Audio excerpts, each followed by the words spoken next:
Hello student, this is Deepak Kashyap and you are watching chemistry class.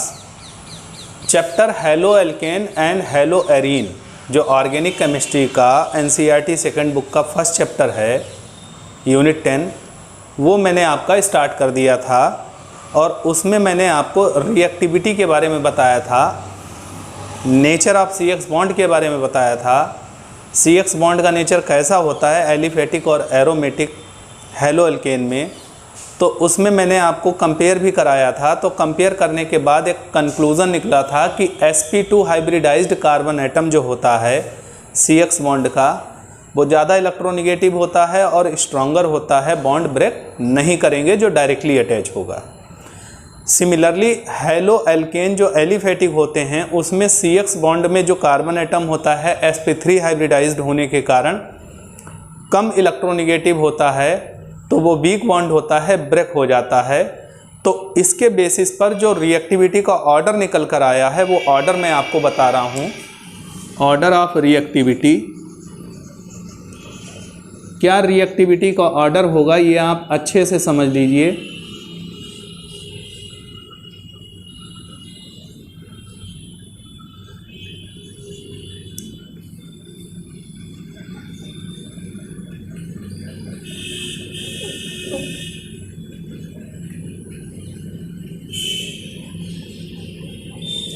ये order reactivity का निकल कर आता है।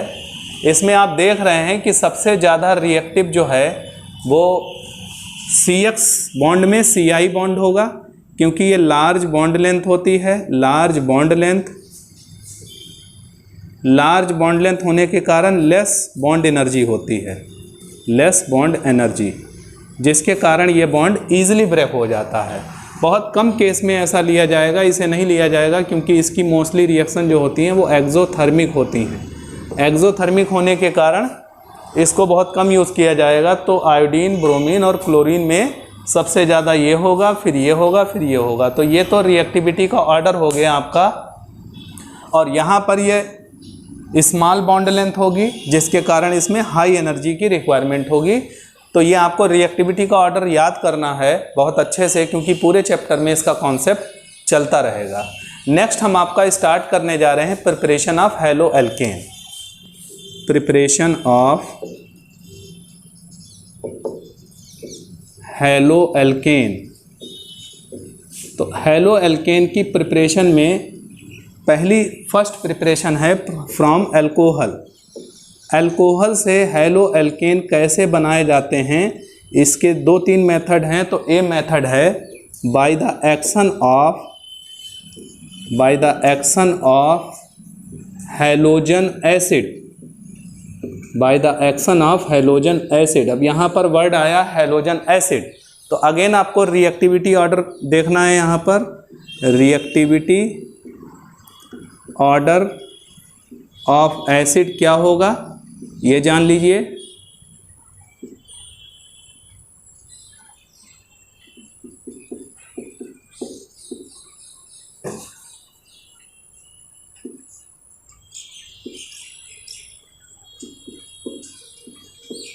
तो ये रिएक्टिविटी का ऑर्डर होगा। सबसे ज़्यादा रिएक्टिव HI होगा, देन HBr होगा, देन HCl होगा, देन सबसे कम HF होगा। यहाँ पर ये भी जान लीजिए, ये I जो होता है आयोडीन, ये बेटर लीविंग ग्रुप होता है, बेटर लीविंग ग्रुप अगर हम अदर हेलोजन से कंपेयर करें, और अगर इनको कंपेयर करेंगे तो Br बेटर लीविंग ग्रुप हो जाएगा। तो इस तरीके से ये ऑर्डर है रिएक्टिविटी का हेलोजन एसिड का। इसी के साथ रिएक्टिविटी ऑर्डर जो होगा, रिएक्टिविटी ऑर्डर ऑफ अल्कोहल क्या होगा ये भी जान लीजिए।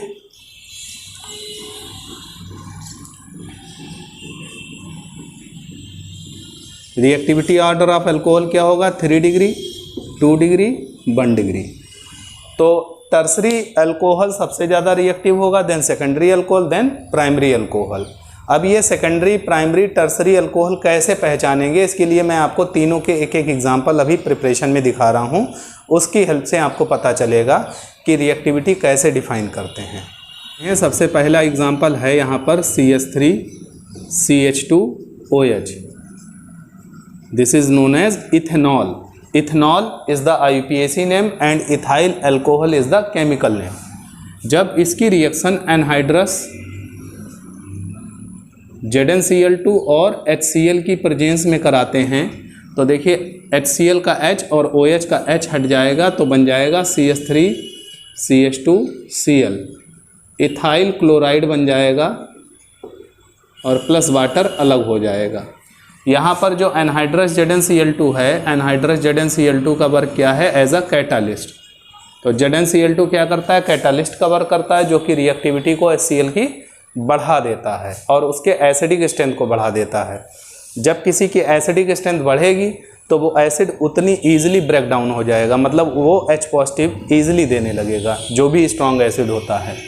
यहाँ पर ये अल्कोहल 1 डिग्री अल्कोहल है। कैसे पता चला? देखिए, जिस कार्बन से OH जुड़ा हुआ है वो कार्बन एक साइड से कार्बन से अटैच है, therefore this is known as primary carbon atom, means 1 degree alcohol.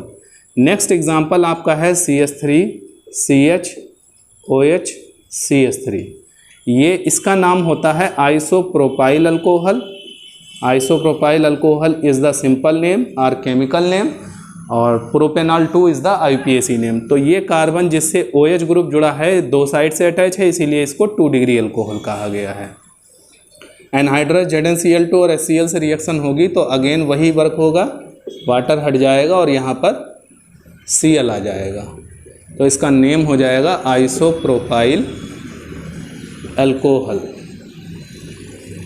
Next example है 3 डिग्री का CH3CH3CH3OH। इसका नाम है टर्ट ब्यूटाइल अल्कोहल। ध्यान दीजिएगा, यहाँ पर एक वर्ड आया है टर्ट। टर्ट का मतलब होता है 3 डिग्री, मतलब टर्सरी। 3 डिग्री अल्कोहल है। इसकी रिएक्शन जब कराएंगे, अब की बार रूम टेम्परेचर पर रिएक्शन होगी, कैटालिस्ट नहीं लेना पड़ेगा। ये बात आपको याद रखनी है। क्यों नहीं कैटालिस्ट लेना पड़ेगा? उसका रीज़न है। उसका रीज़न ये है कि 3 डिग्री जो अल्कोहल होता है वो मोर रिएक्टिव होता है, तो टर्ट ब्यूटाइल क्लोराइड बन जाएगा। एक बार अगेन मैं सारी रिएक्शंस को आपको बता रहा हूँ। 1 डिग्री अल्कोहल से 1 डिग्री इथाइल क्लोराइड बनेगा, ये 1 डिग्री बनेगा, ये 2 डिग्री बनेगा। 2 डिग्री अल्कोहल से करना क्या है? बस OH और H हटाना है वाटर, बाकी जो Cl बचेगा वो ऐड कर देना है, जोड़ देना है। 3 डिग्री में ये रूम टेम्परेचर पर रिएक्शन होती है, इसमें कैटालिस्ट यूज़ नहीं होता है, क्योंकि 3 डिग्री अल्कोहल का रिएक्टिविटी ऑर्डर मैंने बताया सबसे ज़्यादा रिएक्टिव होता है, और 3 डिग्री ब्यूटाइल क्लोराइड बन जाएगा। ये जो सारी प्रोसेस जो आपकी दिख रही हैं अल्कोहल से हेलो एल्केन बनाने की, इन सभी मेथड्स को कहा जाता है ग्रुप्स प्रोसेस। क्या कहा जाता है? ग्रुप्स प्रोसेस, याद रखिएगा। नेक्स्ट आपको बता दूं कि एनहाइड्रस एनहाइड्रस ZnCl2 और HCl का जो मिक्सचर होता है, इस मिक्सचर को कहा जाता है ल्यूकस रिएजेंट। ल्यूकस रिएजेंट मतलब इसको एक नेम दिया गया है जिसका नाम है ल्यूकस रिएजेंट। आपका ऑर्गेनिक केमिस्ट्री स्टार्ट हो चुका है। बहुत सारे ऑर्गेनिक केमिस्ट्री में आपको रिएजेंट पढ़ने को मिलेंगे। डिफरेंट नेम होते हैं उन रिएजेंट के। उन रिएजेंट का कुछ ना कुछ वर्क होता है। वो वर्क बहुत इंपॉर्टेंट है आपके 12th के पॉइंट ऑफ व्यू से, क्योंकि 12th CBSE में बहुत सारे रिएजेंट के नेम पूछे जाते हैं, उनका वर्क पूछा जाता है, उनकी रिएक्शंस पूछी जाती हैं। तो आज पहला रिएजेंट आया है, आज से स्टार्ट कर दीजिएगा। एक सेपरेट कहीं पेज पर लिखना, ल्यूकस रिएजेंट। इसका वर्क क्या होता है ये हम आपको आगे चल के बताएंगे। तो ये आपकी प्रिपरेशन का फर्स्ट मेथड का A पार्ट था। B पार्ट इसका है by the action of PCl3 and PCl5। Very important method है ये, बिकॉज जो 4 चैप्टर आपके हैं उन सारे चैप्टर में लगभग इसका यूज़ होगा, इस रिएक्शन का यूज़ होगा। तो आज से जान लीजिए PCl3 और PCl5 का कैसे यूज़ होता है। तो आपको याद रखना है, अल्कोहल मैं जनरल बता रहा हूँ यहाँ पर। R is the alkyl group. R क्या है? अल्काइल ग्रुप है। अल्काइल ग्रुप में ये अल्कोहल है और ये 1 डिग्री है। इसकी रिएक्शन जब PCl3 से कराएंगे तो देखिए यहाँ पर PCl3 में 3 है, तो यहाँ भी 3 मॉलिक्यूल लिए जाएंगे और ये 3Cl यहाँ OH हटाकर जुड़ जाएगा तो बन जाएगा 3RCl प्लस और क्या बन जाएगा H3PO3 प्लस H3 PO3। तो आपको ये याद रखना है कि जब भी कभी PCl3 के साथ रिएक्शन कराते हैं तो H3PO3 जरूर बनेगा और ये RCl बन जाएगा, अल्काइल क्लोराइड। सिमिलरली अगर हम ROH ही ले लें और प्लस PCl3 की जगह पर PCl5 ले लें तो यहाँ 5 है तो यहाँ 5 नहीं लिया जाएगा। आपको डायरेक्ट याद करना है, OH हटेगा और Cl आएगा, RCl प्लस POCl3 ये बन गया और प्लस HCl अलग हो गया। तो आपको ये याद रखना है कि यहाँ पर दो बाई प्रोडक्ट बन रहे हैं। देखिए दोनों में डिफरेंस देखिए, PCl3 और PCl5 में क्या अंतर है। PCl3 लेंगे तो H3PO3 बनेगा, PCl5 लेंगे तो POCl3 और HCl बनेगा। तो ये आपका अल्काइल हैलाइड बन गया है या हैलो एल्केन बन गया है। इसका एक एग्जांपल मैं बता रहा हूँ। सपोज दैट C2H5OH लिया आपने और इसकी रिएक्शन आपने PCl3 से करा दी या फिर PCl5 से करा दी। तो ऑर्गेनिक केमिस्ट्री की रिएक्शंस को बैलेंस करके नहीं दिखाया जाता है, ये एक इम्पॉर्टेंट बात है, आप जान लीजिए। और अच्छा भी है, चलिए बैलेंस नहीं करनी पड़ेगी। तो आपको ये याद रखना है, PCl3 के साथ कराएंगे तो C2H5Cl बनेगा और प्लस साथ में H3PO3 बनेगा। बट PCl5 के साथ कराएंगे तो C2H5Cl तो बनेगा ही, प्लस POCl3 बनेगा और प्लस HCl बनेगा। इतनी बात आपको याद रखनी है। नेक्स्ट जो इसका C पार्ट है वो है by thionyl chloride. Thionyl chloride से कैसे बनाएंगे हम। थायोनाइल क्लोराइड का फार्मूला जान लीजिए क्या होता है, SOCl2। ये फार्मूला होता है थायोनाइल क्लोराइड का। तो थायोनाइल क्लोराइड का एक्शन जब कराएंगे अल्कोहल पर तो कैसे बनेगा, तो आप जान लीजिए ROH की रिएक्शन जब SOCl2 से कराते हैं तो आप देखिएगा यहाँ से OH हटेगा, Cl आएगा, बनेगा RCl प्लस SO। ये देखिए SO और O ये मिलकर बनेगा SO2 जो कि गैस होती है, और प्लस H और एक Cl मिलकर HCl, ये भी गैस के फॉर्म में होती है। इम्पॉर्टेंट बात ये है इस मेथड की, इम्पॉर्टेंट मेथड है ये, वेरी इंपॉर्टेंट है और भी आगे मिलेगा पढ़ने को यही रिएक्शन। फिर से समझ लीजिए, थायोनाइल क्लोराइड का फार्मूला होता है SOCl2। SOCl2 की जब अल्कोहल पर रिएक्शन कराते हैं तो अल्काइल क्लोराइड जो मिलता है हमको वो प्योर मिलता है। अभी तक प्योर नहीं मिल रहा था। उसका रीज़न है कि जिस रिएक्शन मिक्सचर में या जिस कंटेनर में, जिस बीकर में या जिस टेस्ट ट्यूब में ये रिएक्शन कराई जा रही होगी, उस कंटेनर से, जिसको रिएक्शन मिक्सचर बोलते हैं, कंटेनर से SO2 और HCl दोनों गैसियस फॉर्म में होंगे जो कि एटमॉस्फेयर में चले जाएंगे। तो एटमॉस्फेयर में जाने के बाद जो उस कंटेनर में या रिएक्शन मिक्सचर में जो प्रोडक्ट बचेगा वो क्या बचेगा, RCl। इट मीन्स ये प्योर होगा तो हमको प्यूरीफाई करने की ज़रूरत नहीं पड़ेगी। इस मेथड को एक नेम दिया गया है, वो भी आप जान लीजिए। This method is known as Darzens method. क्या बोला जाता है, डार्जेंस मेथड। तो बहुत सारी मेथड और बहुत सारे रिएजेंट आपको पढ़ने को मिलेंगे ऑर्गेनिक केमिस्ट्री में। तो ये जो मेथड है थायोनाइल क्लोराइड से बनाते हैं, इसको कहते हैं डार्जेंस मेथड। इसके बाद अगर हम SOBr2 या SOI2 लेंगे तो क्या RCl जैसे बना है वैसे ही RBr या RI बन सकता है या नहीं बन सकता है, इसके बारे में आप जान लीजिए। तो यहाँ पर बात SOBr2 और SOI2 की मैं कर रहा हूँ कि SOBr2 और SOI2 जो होते हैं ये दोनों ही अनस्टेबल होते हैं। मीन्स स्टेबल नहीं होते हैं, ये इस फॉर्म में एग्जिस्ट नहीं करते हैं। इट मीन्स इनकी रिएक्शन ऐसे डायरेक्टली नहीं हो सकती है। मीन्स RBr या फिर RI नहीं फॉर्म कर सकते हैं with the help of this method, means डार्जेंस method. Next आपका जो प्रिपरेशन का मेथड है, सेकेंड मेथड है आपका बाई हुंट्स-डेकर रिएक्शन। हुंट्स-डेकर रिएक्शन आपकी ये साइंटिस्ट के नेम पर है। हुंट्स-डेकर रिएक्शन में क्या किया जाता है, कार्बोक्सिलिक एसिड आप लोग जानते हैं, जनरल फॉर्मूला होता है RCOOH। कार्बोक्सिलिक एसिड का अगर H हटा दें और यहाँ पर हम सिल्वर लगा दें तो ये साल्ट हो जाएगा कार्बोक्सिलिक एसिड का, जिसको silver salt of carboxylic acid बोला जाता है। अब इसकी रिएक्शन अगर हम 1 by 1 ब्रोमीन से या फिर क्लोरीन से कराते हैं तो आप ध्यान दीजिएगा क्या होगा। ये देखिए, ये CO2 अलग हो जाएगा, R बचा और इसके साथ Br आ गया, प्लस CO2 और प्लस Ag और Br मिलके AgBr बना देंगे। सिमिलरली यहाँ पर RCl बनेगा प्लस CO2 बनेगा प्लस AgCl बनेगा। तो ये हुंस डेकर मेथड बोला जाता है, जिसमें कार्बोक्सिलिक एसिड का साल्ट लिया जाता है और क्लोरीन या ब्रोमीन से रिएक्शन करा के अल्काइल ब्रोमाइड या अल्काइल क्लोराइड बना लिया जाता है।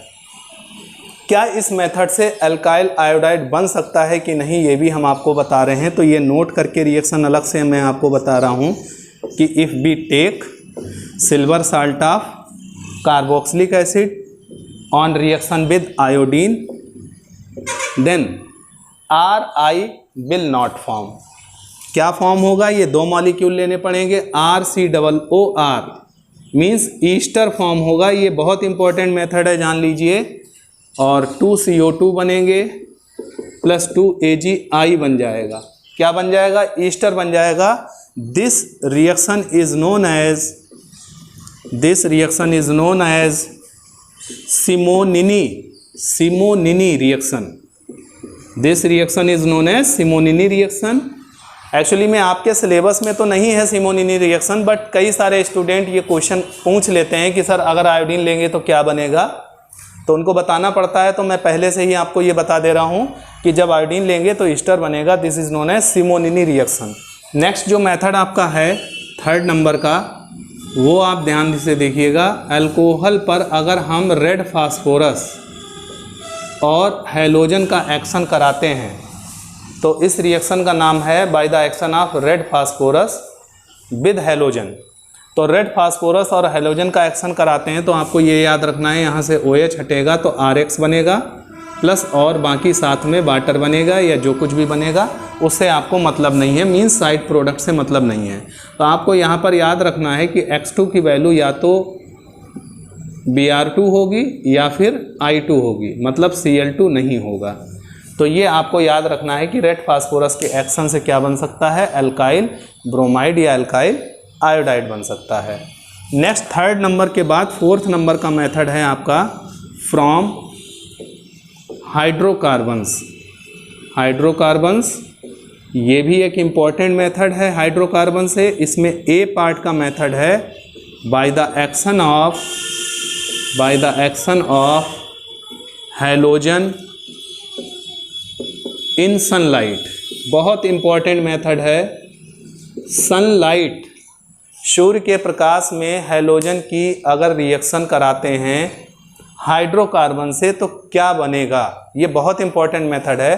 तो आप जान लीजिए यहाँ पर मिक्सचर ऑफ हैलो एल्केन बनेगा। क्या बनेगा, मिक्सचर ऑफ हैलो एल्केन बनेगा। Haloalkane is form which is very difficult to separate from mixture. मतलब हम अगर हैलोजन की रिएक्शन सन की लाइट की प्रेजेंस में हाइड्रोकार्बन से कराएंगे तो हैलो एल्केन का जो मिक्सचर बनेगा उसको सेपरेट करना बहुत डिफ़िकल्ट होगा, बिकॉज जो हैलो एल्केन इसमें बनेंगे वो लगभग जो हैं उनका फिजिकल और केमिकल प्रॉपर्टी सिमिलर होंगी। तो एक एग्जांपल मैं बता रहा हूँ आपको यहाँ पर, जैसे कि CH3CH3 है, इसकी रिएक्शन क्लोरीन के साथ करा रहे हैं in the presence of sunlight. आप जान लीजिएगा, आपको 11th क्लास में बताया था, मैं साइड में यहाँ बता रहा हूँ कि सनलाइट में जो रिएक्शन होती हैं वो सारी फ्री रेडिकल रिएक्शन होती हैं। कैसी होती है, फ्री रेडिकल सब्स्टिट्यूशन रिएक्शन होती हैं। सब्स्टिट्यूशन यहाँ वर्ड आया है, सब्स्टिट्यूशन, एडिशन, रीअरेंजमेंट, डिस्प्लेसमेंट, ये सारी बातें मैं 11th में आपको डिस्कस कर चुका हूँ। तो जो सनलाइट में रिएक्शन होती हैं वो सारी कैसी होती हैं, फ्री रेडिकल सब्स्टिट्यूशन रिएक्शन होती हैं। और free radical substitution reaction sunlight की प्रेजेंस में कैसे होती हैं, एग्जांपल देखिएगा कि यहाँ का एक H हटेगा और यहाँ एक Cl आ जाएगा तो CH3CH2Cl बनेगा और प्लस HCl बन जाएगा। तो ये फ्री रेडिकल हो गई। नेक्स्ट एग्जांपल अगर मैं आपको बताऊं तो देखिए, ये इम्पॉर्टेंट मेथड है जो सेकंड वाला एग्जांपल है। उसका कारण है ये कि ये प्रोपेन है। प्रोपेन में अगर हम क्लोरीन की रिएक्शन कराते हैं सनलाइट की प्रेजेंस में क्लोरीन की रिएक्शन कराते हैं सनलाइट की प्रेजेंस में, तो एक तो यहाँ से H हटेगा तो ये बन सकता है और प्लस HCl। यहाँ पर ये 1 डिग्री है। 1 डिग्री का मतलब जिस कार्बन से हेलोजन जुड़ा है वो एक तरफ से अटैच है, प्राइमरी अल्काइल हैलाइड है। और अगर यहाँ से हाइड्रोजन हटाते हैं तो ये बनेगा और प्लस HCl। ये 2 डिग्री है। तो आप जान लीजिए कि 2 डिग्री जो होता है वो ज़्यादा स्टेबल होता है 1 डिग्री से, इसीलिए कहा जाता है कि ये मेजर प्रोडक्ट होगा, मेजर प्रोडक्ट। और ये वाला जो होगा आपका माइनर प्रोडक्ट होगा। तो जब भी कभी हाइड्रोकार्बन की रिएक्शन हैलोजन के साथ सनलाइट की प्रेजेंस में कराते हैं तो फ्री रेडिकल सब्स्टिट्यूशन रिएक्शन होती है। फ्री रेडिकल सब्स्टिट्यूशन रिएक्शन में 2 टाइप के प्रोडक्ट या 3 टाइप के product, depends on the longest chain of carbon atom. Number of product जो फॉर्म होंगे वो किस पर डिपेंड करेगा? वो डिपेंड करेगा नंबर ऑफ कार्बन एटम पर, कि लॉन्गेस्ट चेन में कार्बन एटम कितने हैं। तो उसके अकॉर्डिंग ये डिफाइन करेंगे कि हम माइनर प्रोडक्ट कौन से होंगे, मेजर कौन सा होगा। सिंगल एक प्रोडक्ट मेजर होगा, बाकी जितने बचे हुए रिमेनिंग प्रोडक्ट होंगे वो सारे माइनर प्रोडक्ट होंगे। और मेजर प्रोडक्ट वो होगा जो ज़्यादा स्टेबल होगा। यानी स्टेबल कौन सा होगा यहाँ पर? 2 डिग्री और 2 डिग्री से कम 1 डिग्री। अगर मान लीजिए 3 डिग्री बन रहा होता तो 3 डिग्री। यानी स्टेबिलिटी का जो आर्डर होता है वो आपको याद रखना है, 3 to 1 होता है। ये तो ऑर्गेनिक केमिस्ट्री में चलता ही है। तो आज जो मैंने आपसे preparation of halo alkane discuss की हैं उसमें सारी प्रिपरेशन अभी नहीं हो पाई हैं, कुछ और प्रिपरेशन बची हैं। वो प्रिपरेशन मैं आपको नेक्स्ट वीडियो में बता दूंगा। Thanks for watching.